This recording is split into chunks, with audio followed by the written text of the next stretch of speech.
Hola, ¿qué tal? Bienvenidas, bienvenidos y bienvenidas a esto que es Diversos en la Fe. Hoy nos encontramos con la licenciada Mónica Treviño, quien es pastora adjunta de la Iglesia de la Comunidad Metropolitana de Puebla, Libres por Amor. Con ella estaremos charlando en este capítulo sobre cómo es la integración de esta iglesia, cuál es la visión hacia la diversidad sexual. Bienvenida, Mónica, ¿qué tal? ¿Cómo estás? Hola, muchísimas gracias por la invitación. Para mí siempre es un placer poder participar en estos espacios. Pues aquí bien, ya sabes, encerrada con esto del COVID, pero en lo que cabe bien. Antes de empezar con lo que es la iglesia de la comunidad metropolitana, quisiera que compartieras quién es Mónica Treviño y cómo llegó a la ICM, a las ICM. Con mucho gusto. Pues fíjate, te platico un poco. Yo soy Mónica Treviño Álvarez. Nací aquí en Ciudad de México y pues bueno, durante toda mi vida estaba aquí. Actualmente me muevo entre la Ciudad de México y Puebla para realizar mis actividades eh, religiosas y de activismo. Yo nací siendo católica romana y en esa iglesia me congregué gran parte de mi vida. Posteriormente, pues yo empecé a notar ciertas incongruencias que hay en torno a la diversidad sexogenérica dentro de esa tradición. Me empecé a sentir como muy excluida de mis espacios de incidencia dentro del catolicismo. Yo me encargaba de coordinar pastorales juveniles, sobre todo enfocadas a acción social. Como sabes, estudié Derechos Humanos y Gestión de Paz. Entonces, desde ahí, por ejemplo, me encargaba mucho de sensibilizar a las y los jóvenes con respecto a la situación del país, con respecto a los retos en materia de derechos humanos, y también prestábamos servicios en casas de migrantes y albergues, eh, ayudando pues por medio de técnicas de escucha activa y otras aspectos a las personas migrantes que dicen. Pero bueno, pues empecé a tener problemas, sobre todo cuando empecé a salir del closet, empecé mi proceso de salida del closet con respecto a pues mi orientación sexual, pero también con respecto a mi posicionamiento sobre el feminismo, ¿no? Que es algo que igual la Iglesia Católica suele rechazar mucho. Entonces, pues realmente ya no me sentía muy cómoda en ese lugar y decidí vivir mi espiritualidad en otro lugar, que esa fue las iglesias de la comunidad metropolitana, bueno, en este caso ubicada en la ciudad de Puebla, Libres por Amor. Yo tuve la oportunidad de escucharte junto con tu tocaya, la hermana Mónica Astorga, el Cruz Alta, el fray Julián Cruz Alta, y creo que tu testimonio, bueno, es un testimonio de fe, ¿no? Porque lo he dicho y lo seguiré diciendo en todos los capítulos, este es un espacio en el que yo personalmente quiero que las personas de la diversidad sexual se reconcilien con Dios. Y pues obviamente Dios utiliza las iglesias, ¿no? Que son parte de del legado de Cristo, ¿no? Que es una iglesia viva, que camine con los tiempos, ¿no? Y creo se me hace interesante tu testimonio, ¿no? Porque hay muchas personas que, no solo en el catolicismo romano, en muchas otras iglesias viven una doble vida que, pues, lamentablemente llega a ser o terminar en un suicidio, ¿no? Y pues ahora sí, ya entrando en el tema de las iglesias de la comunidad metropolitana, pues un ejemplo de él fue el reverendo Troy Perry, ¿no? Quien es el fundador de estas iglesias. ¿Nos puedes platicar un poco más del origen de las iglesias de la comunidad metropolitana?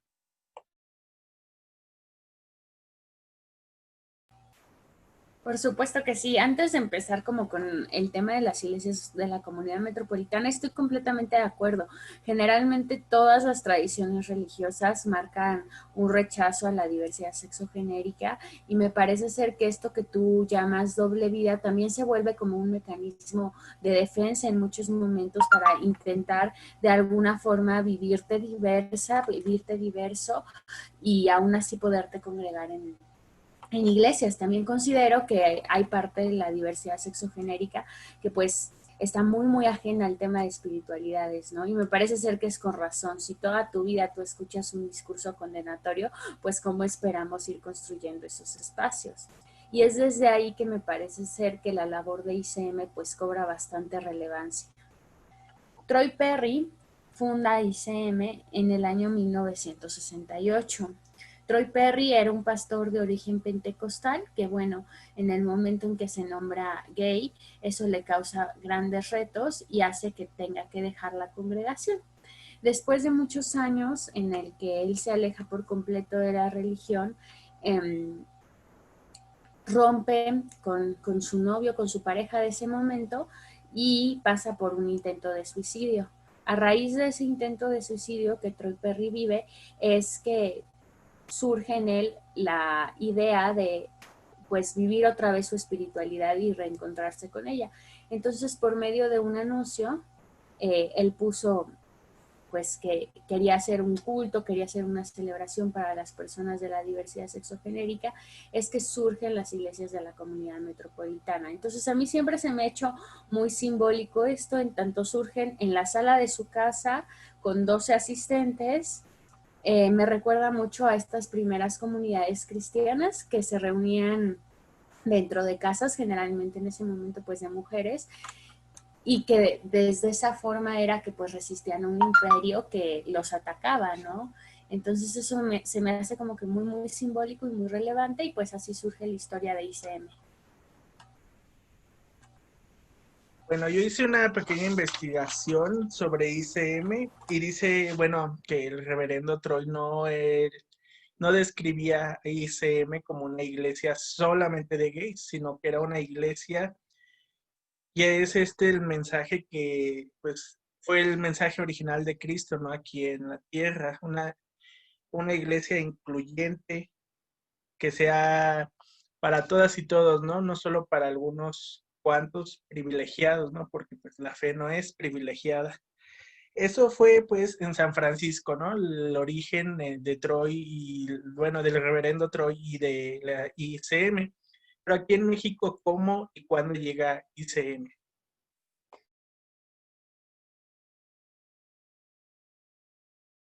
Sí, claro, esto que tú platicas me parece muy, muy relevante en tanto esta parte de buscar una iglesia radicalmente inclusiva, pues no solamente involucra a la diversidad sexogenérica, ¿no? Como tú dijiste, sino realmente a todas, todes y todos los que realmente buscamos acercarnos a la divinidad, ¿no? Y me parece ser que pues en ese intento, ICM, pues como varias tradiciones religiosas, está haciendo sus pequeños intentos. Por supuesto que no es algo perfecto, por supuesto que es irse construyendo poco a poco y que debe de ser como un trabajo de todos los días, porque pues también dentro de la denominación tenemos algunos retos, ¿no? Para hablar de una inclusión, pues en sentido amplio, como que vamos paso a paso caminando. Creo yo que hace falta un largo camino para recorrer, con el sentido tampoco de querer romantizar las iglesias, ¿no? O querer romantizar las cosas que suceden ahí. Me parece ser que también nosotros dentro de estas tradiciones, pues debemos de ser muy críticas y muy críticos con respecto a lo que hacemos y no hacemos, ¿no? Para así poder, pues ir abordando estos temas pues de manera más, más abierta, ¿no? Y que realmente se garantice una inclusión para mujeres, para jóvenes, para personas que han sido históricamente racializadas, como serían las personas negras o las personas de origen indígena.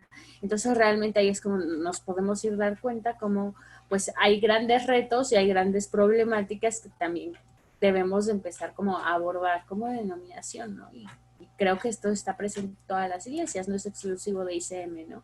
Como que todos estos retos continúan.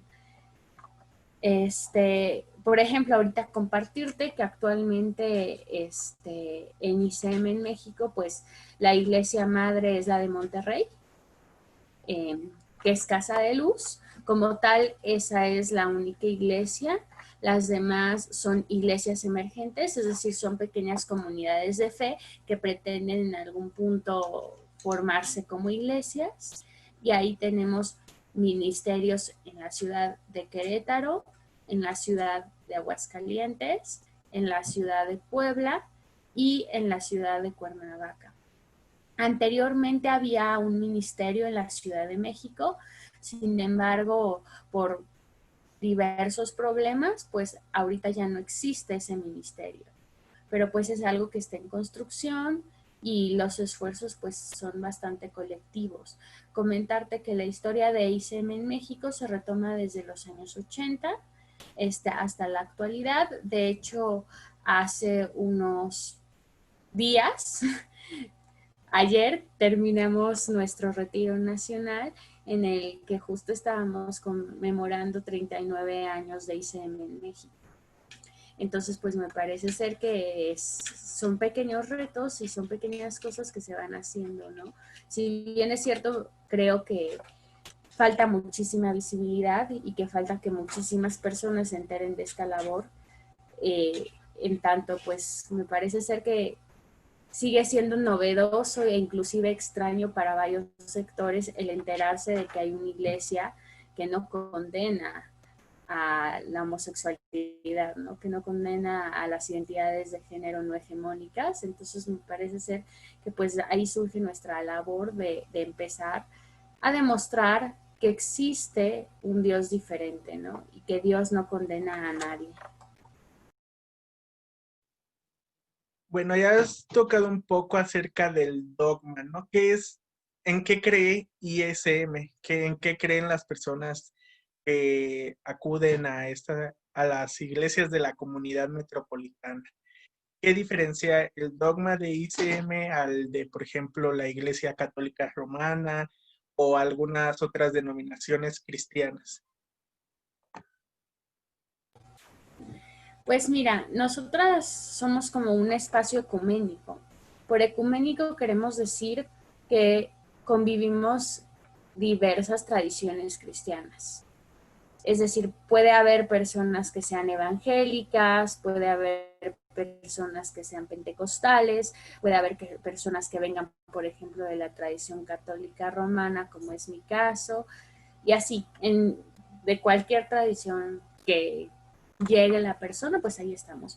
Básicamente, pues creemos en un Dios de puertas abiertas, en un Dios que no discrimina y que no juzga a las personas, ni por su orientación sexual, ni por su identidad de género, ni por ninguna otra razón. Tenemos algo que se llama comunión abierta, eso quiere decir que todas las personas se pueden acercar a la Santa Cena sin importar cualquier razón.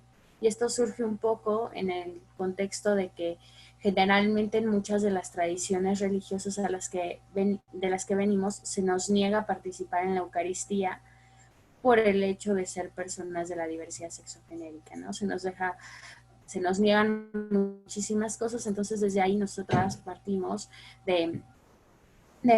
pues de un amor de Dios en donde realmente cabemos todas y todas las personas y desde ahí podemos ir construyendo como un reino, ¿no?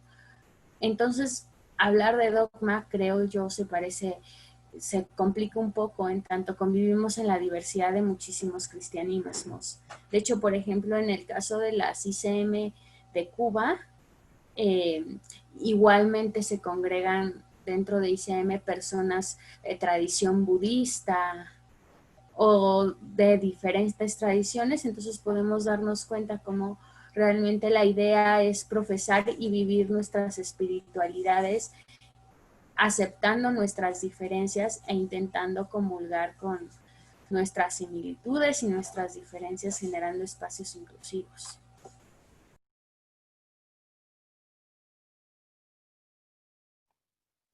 Dentro de esta investigación breve que hice, pues también he leído que evidentemente aparte del área espiritual que son los cultos y los estudios de la Biblia, pues también hay actividad social. Yo me acuerdo que en aquella conversación donde te oí, tú te denominas activista espiritual, ¿no? Ayudan a las personas, bueno, en tu caso ayudas a las personas LGBT a reconciliarse con Dios, a las mujeres que deciden abortar, pues hacer un aborto que sea seguro para ellas. ¿Qué otras actividades haces dentro de ICM y se hacen en general las y los que participan de las iglesias? Ok, qué bueno que tocas ese tema. Ahí me gustaría separar un poco.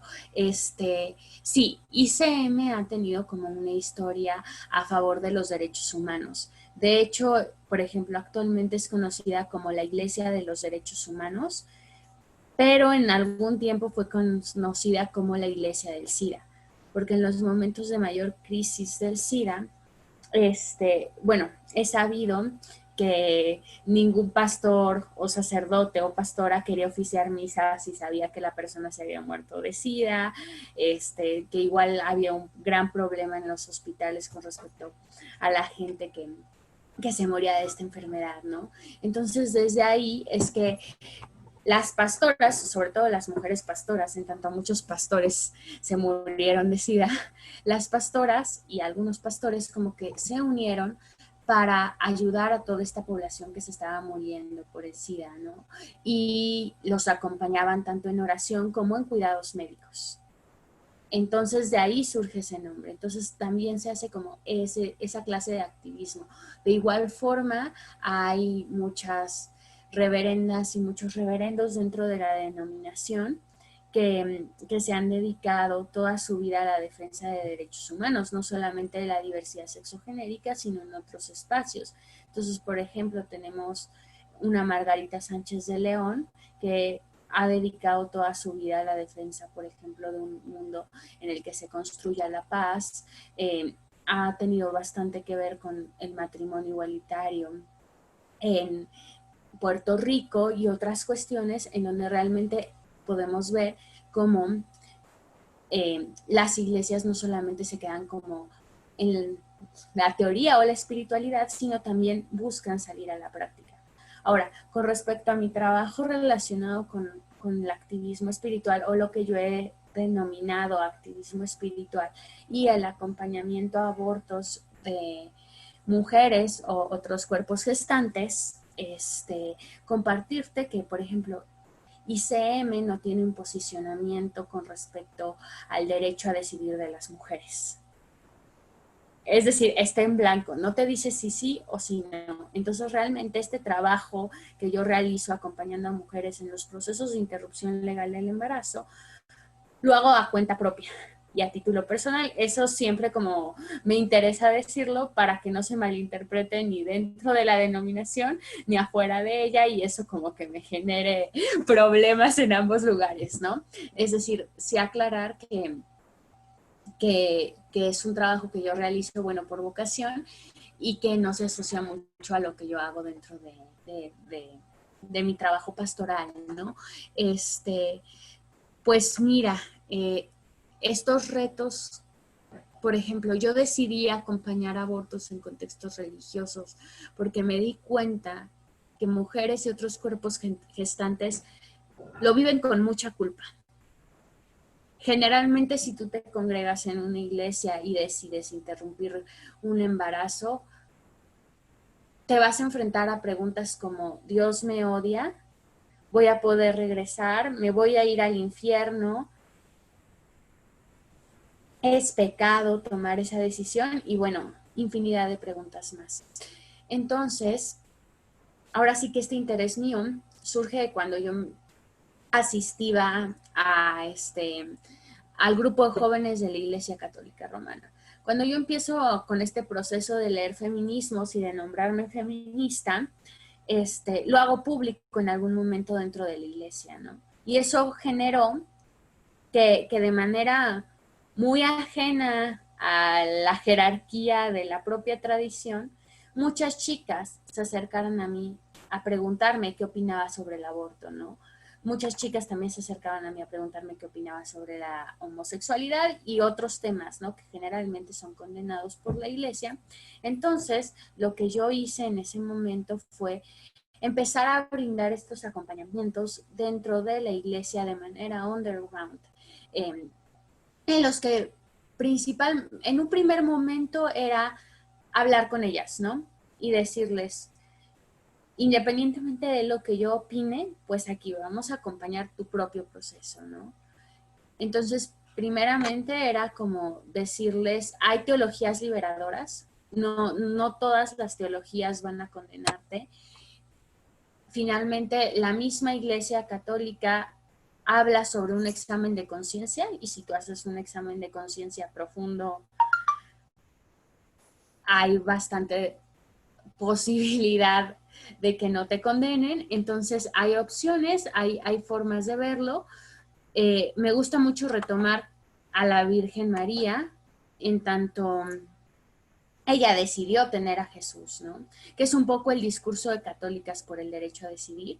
Me echo mucho de la mano de su trabajo, finalmente me ha ayudado bastante en el acompañamiento y nunca es pretender que la chica decida abortar, sino acompañarla en este proceso. Es decir, yo no le voy a decir aborta o no abortes, sino que más bien es escucharla y es acompañarla en este proceso de toma de decisión.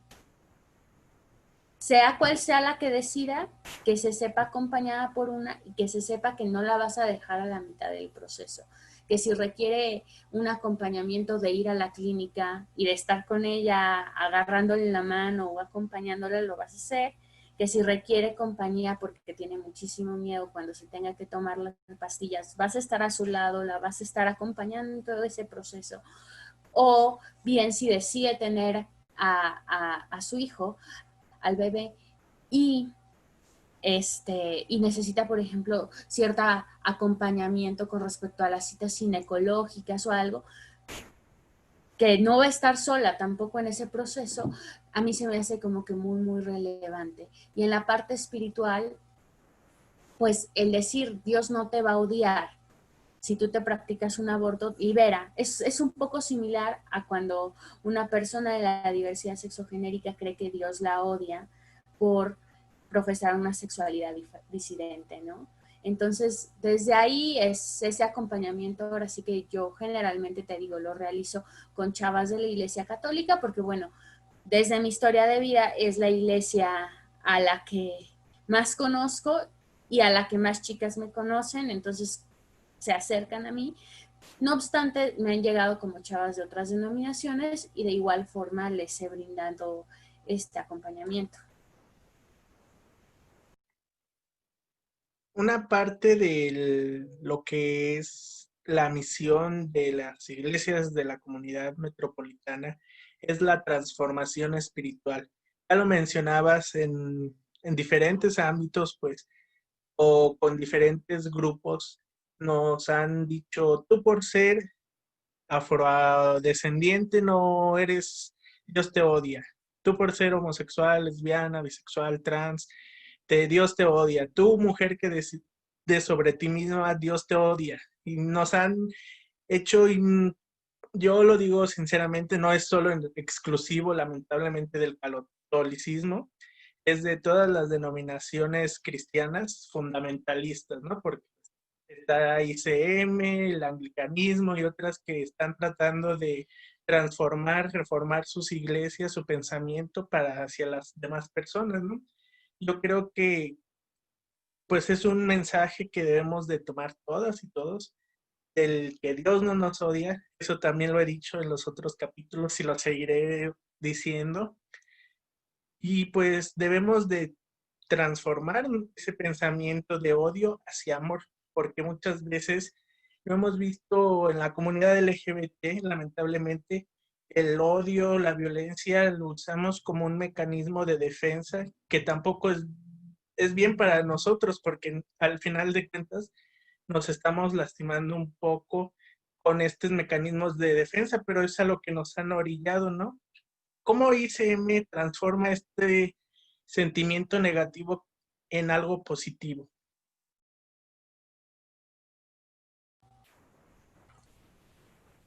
Transformar sentimientos negativos en algo positivo. Bueno, yo creo que es como bien complicado, bien complicado.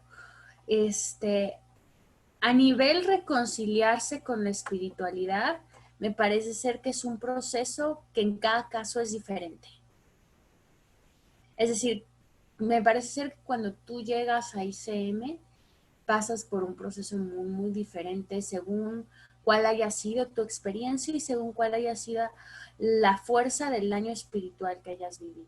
No es lo mismo haber pasado por una terapia de conversión que nunca haber pasado en tu vida por una terapia de conversión, por ejemplo.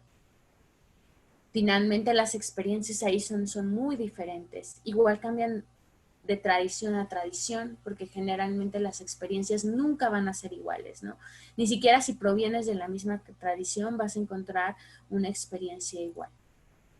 Entonces va a haber gente que necesite muchísimos más años para sanar y va a haber gente que necesite muchos menos años para sanar. También es dependiendo de cuál sea tu momento de vida, de cuál sea tu relación, de qué tan dispuesto estés a escuchar el mensaje liberador, de qué tanto te haya dañado los mensajes que recibiste previamente. Entonces me parece ser que es una labor de mucha ternura, de mucho amor y de mucho trabajo comunitario y de escucha. Creo yo que la primera etapa para lograr sanar todas esas ideas es encontrarte con otra persona que escuche tu experiencia y también que te haga ver que Dios no te condena. Es decir, para mí no ha habido un elemento más liberador que estar en una Eucaristía con una persona que me diga que no importa lo que hayas hecho, no importa cómo hayas vivido, la comunión va a ser libre para todas las personas. Lo mismo, es decir, para mí ha sido muy liberador encontrarme con sacerdotes que me piden perdón por todo el daño que la iglesia me ha hecho por ser mujer, ¿no? O por ser lesbiana. Entonces esas son las pequeñas cosas que te van sanando. Con respecto a lo que tú planteas, que muchas veces hay enojo en las comunidades LGBTI más con respecto a la religión y con respecto a la sociedad en general, ¿no? Me parece ser que muchas veces es un enojo bastante justificado, ¿no? Concuerdo contigo, creo que muchas veces ese enojo no nos ayuda a sanar, pero me parece ser que también cumple con otra función. Finalmente, como a mí me gusta recordar un poco cómo surgen pues los movimientos LGBT más, ¿no? Y surgen en las calles, y surgen de mujeres trans, y mujeres lesbianas, y mujeres bisexuales, negras, indígenas, con corporalidades pues bastante excluidas, ¿no? No solamente por una, sino por muchísimas razones, y que se paran en la calle a exigir derechos, ¿no? Y exigir que sean tratadas de manera igualitaria. Entonces, a mí me gustaría que tampoco satanizáramos todas estas exigencias de derechos y de una vida digna, en tanto me parece ser que la divinidad nos quiere dignas, y nos quiere dignos, y nos quiere dignes, ¿no? Y me parece ser que también el reino se construye en tierra, ¿no? Entonces, desde ahí, creo yo que habría que problematizar más, y te comparto, no tengo la respuesta, ¿no? Pero me parece ser que habría que problematizar más cómo llevar a las calles la espiritualidad y cómo podernos decir, sí, soy una hija amada de la divinidad, soy una hija amada de la diosa y también soy bisexual, o también soy lesbiana, o también soy trans, o también soy gay. Y esto lo digo porque me parece ser que en la actualidad se ha asociado mucho, y me parece ser que es una asociación falsa, a la religión con rechazo a lo diferente. Por este auge de los movimientos fundamentalistas que tú describiste hace un momento. Entonces me parece ser que hay que tener muchísimo cuidado, porque una cosa no se contrapone con la otra. Y el hecho de que en los medios de comunicación nos estén enseñando que todas las iglesias condenan ciertas cosas, no hace más que complicar más la existencia a las personas de la diversidad sexogenérica, a las mujeres que deciden interrumpir su embarazo y infinidad de grupos sociales más, acercarse a la divinidad, aunque ellas estén sintiendo la necesidad de acercarse.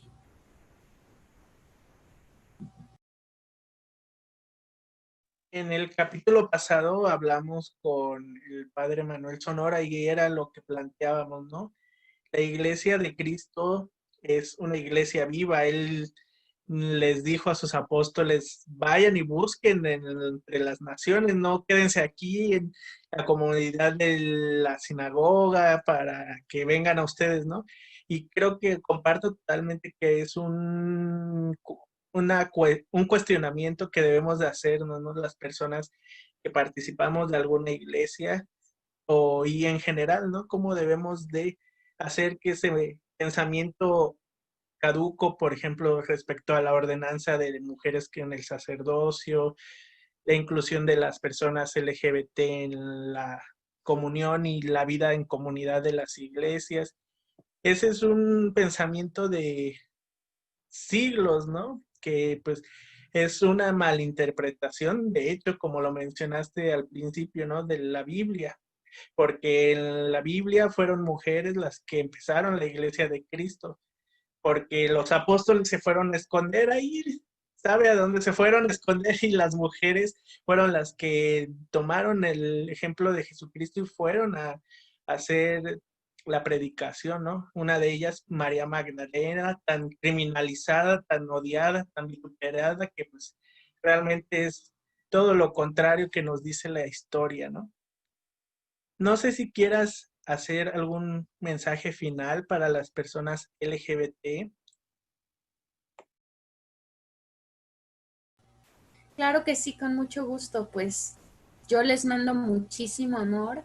Yo les digo que si ustedes están como en búsqueda de un espacio de espiritualidad en el que se puedan vivir desde sus diferentes identidades de género y orientaciones sexuales, lo hay, que la divinidad los ama, las ama, les ama y les apapacha en gran medida, que se sientan cobijados y que no se dejen guiar por lo que algunos pocos dicen con respecto al tema, que escuchen a su corazón y que escuchen a ese Dios que tanto les ama.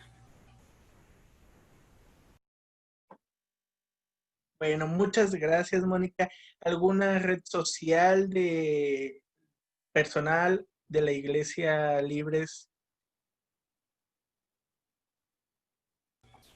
Sí, en Facebook nos encuentran como ICM Libres por Amor y lo mismo en Twitter.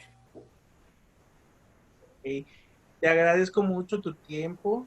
Esperamos que pues esto genere, es breve lo que hemos conversado, nos quedamos un poquito cortos, pero que genere en quien lo escuche esa inquietud, ¿no? Y que tenga esta apertura desde lo personal hacia lo divino, sea la denominación que sea, pero que sepa que pues, como ya lo hemos dicho, Dios nos ama a todos y a todas y a todos, sin importar nada, nada más que nuestra espiritualidad, lo que algunos llaman ética moral, etcétera, ¿no? Te agradezco tu tiempo y nos escuchamos en la próxima. Estaré contándoles un poco de mi historia sobre la religión, así que pues no se pierdan el próximo capítulo. Gracias, nos vemos.